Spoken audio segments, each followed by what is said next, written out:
Hoje eu tô aqui para falar para você sobre um tema muito importante, que é o HPV e as lesões no preventivo.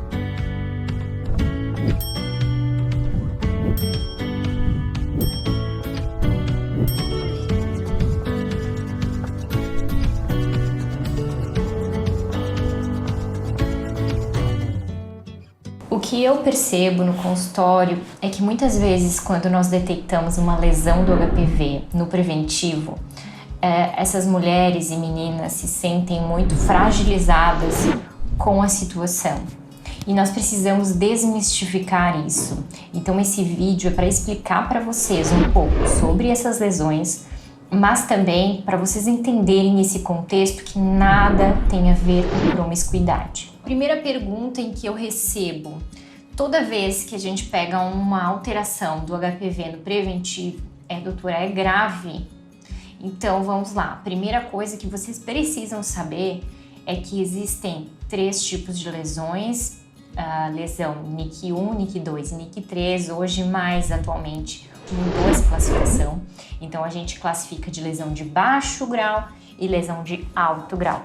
Mesmo essas lesões de alto grau, né, como o nome assusta, elas não são graves se forem tratadas. Tá, ok, entendi que as lesões, na maioria dos casos, não são graves e nós precisamos tratá-las ou acompanhá-las dependendo da gravidade da lesão, se ela é de baixo ou de alto grau, e dependendo da sua idade e do exame físico. Então é muito importante, eu recebo muita dúvida aqui: doutora, me deu tal coisa, tal coisa, tal coisa. Gente, precisa aliar ao resultado do preventivo com o que a gente vê no exame físico, examinando. É super, mega importante. Mas doutora, eu tô com uma infecção sexualmente transmissível, o HPV, como que eu vou contar isso pro meu parceiro, pra minha parceira? Calma, gente. Então, eu vou dizer uma coisa pra vocês. O HPV é a infecção sexualmente transmissível mais comum que existe hoje. Estima-se que até 50% das pessoas já entraram em contato com algum subtipo do HPV na vida. Mas lembrando que muitas dessas pessoas entram em contato e não desenvolvem doença nem sintomas. Existem muitos subtipos de HPV, mas existem aqueles que causam as verrugas e tem aqueles que são os mais preocupantes, que causam o câncer de colo do útero.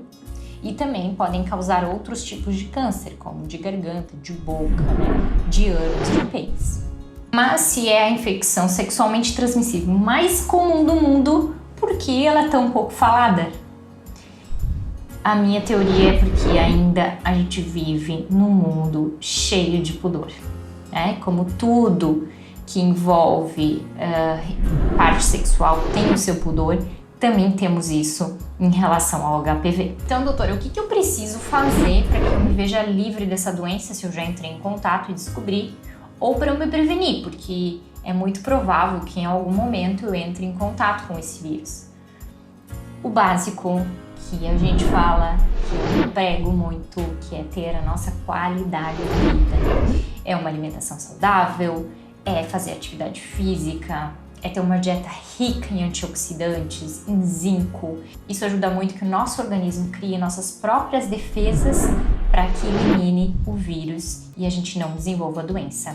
Nós sabemos que a maioria das pessoas, elas conseguem eliminar o vírus até os 30 anos.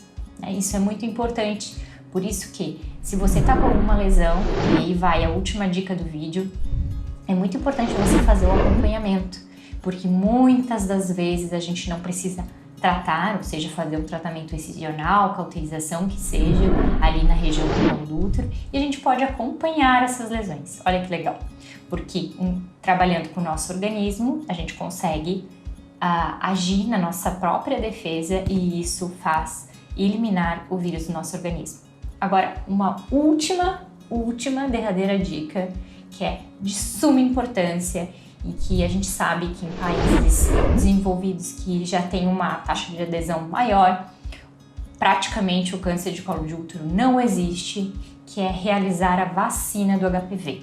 Hoje a vacina do HPV ela já está no nosso calendário vacinal para as crianças, meninas e meninos, e isso estima-se que reduza nossa estimativa de câncer de colo uterino, que ainda é muito alta. A vacina do HPV é uma vacina segura, inúmeros estudos mostram isso. Existem efeitos colaterais raros, existem, mas são poucos e que justificam o uso da vacina, e por isso que hoje está no nosso calendário vacinal do SUS, tá certo?